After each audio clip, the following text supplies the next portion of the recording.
reference to government-less Africa. I think we'll make interesting debates. So I'd like now to invite our last presenter. Our last presenter is Miss Nicky and she's not from Holland. Miss Nicky is a speaker and a published author of a hip book that's right outside at the entrance as you walk in. The book is titled Disrupt Yourself or Be Disrupted. After our experiences in the workplace and the declining opportunities in the workplace, she resolved to go it alone. Her specific term is to, she decided to blow stuff up.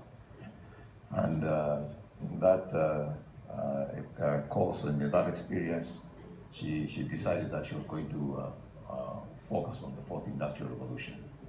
And then she began to research and engage with a variety of actors in that space.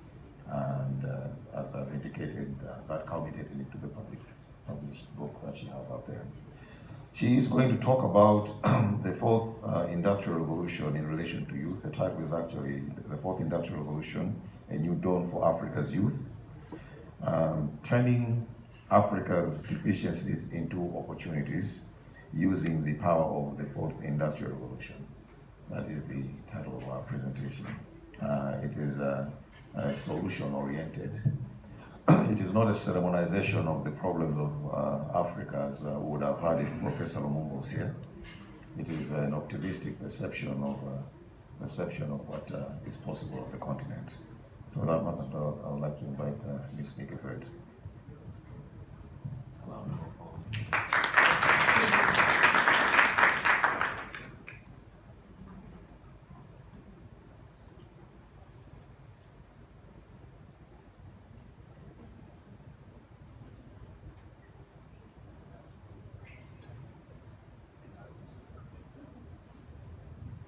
Thank you so much, and thank you, Dr. McBride. Thank you, APRM, for bringing me here. And good morning. Is it good morning or good afternoon? I've lost track of time. So good afternoon to everyone. No, it's good morning either way. So I'm just greeting you guys. And it's quite interesting that I'm put in as the last speaker. I heard earlier on that the room was made of intellectuals and experts and academia, and I don't fall on any of that spectrum. So I was like, maybe I don't belong here at all.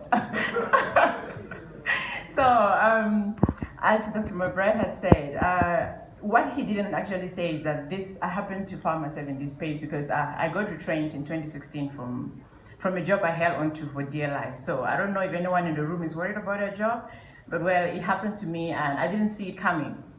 So when it happened, I was so angry. I was like, I'm still at the very beginning of climbing the famous corporate ladder. Why pull it from underneath me? That's like, there's some old people that deserve this, not me. You know, I was that entitled. So, but when the pain had gone down, I started asking questions, but why is retrenchment the thing? In South Africa where I live, I'm originally from Cameroon, but I live in South Africa. So in South Africa where I live, it's the norm. Like, retrenchment is a thing. People are so worried about their jobs, and there's a particular institution that closed 91 branches, Standard Bank, and just let go of workers. And so this was the norm, but before that happening, that was in 2016 anyway, before Standard Bank issue happened. But there was a lot of retrenchment going on, and I started asking myself, why is this the thing? And I had no clue. I had no background in IT. And for crying out loud, I don't even have a degree. So my knowledge is street-based. So for the academia in the house, please have mercy on the street kid. Don't throw me questions that I cannot answer. So yes, so I just become curious about why is this thing happening, and I started studying. The more I studied, I just discovered how clueless I was about this whole technology thing and the fourth industrial revolution. The first time I came across the term itself, artificial intelligence, I had no clue what that was. It sounded like Chinese to me. But the more I studied it, I discovered that I was not the only clueless person about this. Like, so many people, even in the industry in IT, had no clue how much the world is changing and the kind of change that is yet to come. And so I felt like, oh my God, if I don't warn people, who is going to warn them? If I don't tell people the truth, who is going to tell them? So that is how, initially it didn't happen like a book. I think the book came out as a default. So I just was writing my thoughts out there and blogging about it. But the response I got made me realize that something is there that I needed to pay attention to. And so basically that is how I came into this space. And so today, you've seen my profile. If you want to connect, I'm on LinkedIn. And the topic is about the fourth industrial revolution, a new dawn for Africa, turning Africa's deficiency into opportunities, using these technologies of the fourth industrial revolution. But before I get to that, I'm going to kind of make you guys a little bit uncomfortable, probably scare you. Like I said, have mercy.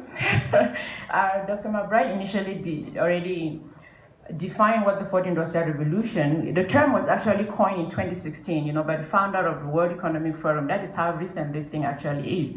And he defined this as a fusion of technologies that are blurring the lines between the physical, digital, and biological space. Because of time, I'm just gonna run like, okay, Mr. Rendani already touched on this, so let's go further. And so what does disruption mean? From my perspective, disruption has always been linked to products and new models of businesses that come into the market and disrupt the marketplace. But from where I come from, I look at disruption in terms of personnel, as you as a person or as a nation or as a government, like you can look at where the world is going, look at where the future is going, and do something about yourself or do something about your country, So disruption in this context for me is the ability to adopt forward thinking, evolve and move with the times. A lot of people are still in the 17th century, sad to say. And the exponential rate of technology, many of you in the room might know about Pokemon, the app that made headlines, international headlines, especially in 2016. And history tells us that when the telephone was invented, it took 75 years to reach 100 million users. But this app took only a month to reach 100 million users. That is how fast technology is traveling. And I don't know if anyone in the room has that first phone. You need special attention if you do. And so the impact of technology on jobs is drastic and it's scary.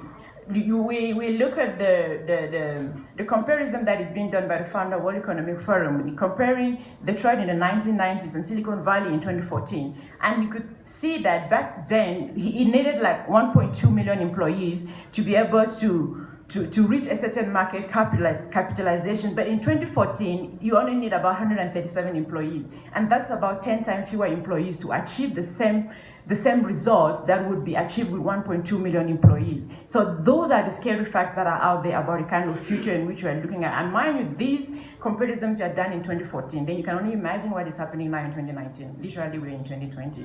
And so this is another picture that is quite scary, but it's the truth.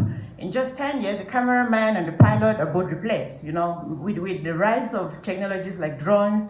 And we look at this, you can see that there's no company, there's no business that would not want to adopt the second version, because the cameraman, he can last for hours in that position and he can cover all the angles. But the drone, on the other hand, doesn't get tired and can do this job for hours non-stop. So that is why you can see businesses moving faster towards that. In 2018, China launched the world's first AI news anchor.